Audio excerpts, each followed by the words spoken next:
Chargers quarterback Justin Herbert had a phenomenal rookie season, helping a lot of players win their fantasy football leagues.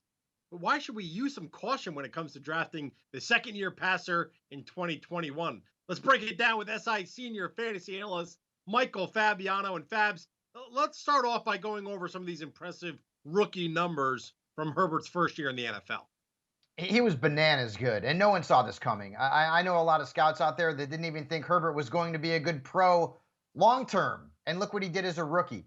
He put up the second best season among rookie quarterbacks all time. Only Cam Newton was better. In weeks 2 to 11, he scored the fourth most fantasy points among quarterbacks with a 24.3 point per game average, Bill. That's really impressive. But over his final 5 games of the fantasy season, so that's weeks 12 to 16, he was only the QB 18, averaging just over 16 points per game. So his numbers did decline.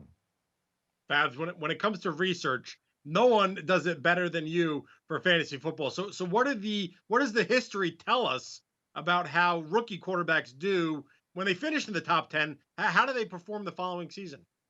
Very interesting. And by the way, would you believe that Gardner Minshew is the 10th best rookie quarterback of all time? That's just bananas to me. But out of the 10, only one guy, Kyler Murray, saw a huge jump in terms of his fantasy points per game average. He went to about 17. And then this past season, I mean, he was in the mid-20s. He was just tremendous, right? Cam Newton, who had the best fantasy season of all time among rookie quarterbacks, his numbers dropped by 2 points per game. Same thing with Dak Prescott. In fact, out of the top 10 quarterbacks, besides Kyler Murray, there's only one other quarterback who actually saw his numbers go up, and that was Andrew Luck, and he only went up 1 point per game.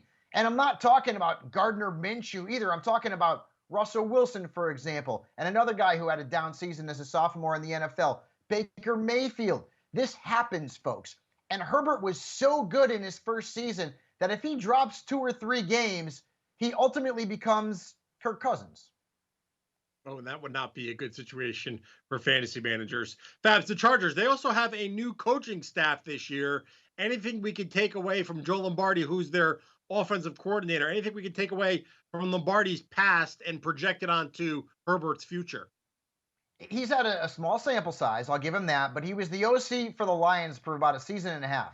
And in that time, with Calvin Johnson in his prime and Golden Tate in his prime, Matthew Stafford averaged fewer than 16 fantasy points in the season and a half that Lombardi was the OC. When Lombardi got fired, Jim Bob Cooter took over, and Stafford averaged over 20 points a game. So Stafford was much better before and after Lombardi was the OC in Detroit. I'm not saying that means the same is going to happen with Justin Herbert. All I'm saying, folks, is that you can't look at last season in a vacuum and think, well, this is what Justin Herbert is. He is a very good quarterback. He is a very talented quarterback. Don't get me wrong, but based on my research, the chances of him improving or even being as good as he was as a rookie are not that great. Great stuff, as always, from Michael Fabiano, and we have plenty more excellent fantasy football insight and analysis. It's all up on Sports Illustrated. Go check it out, si.com/fantasy.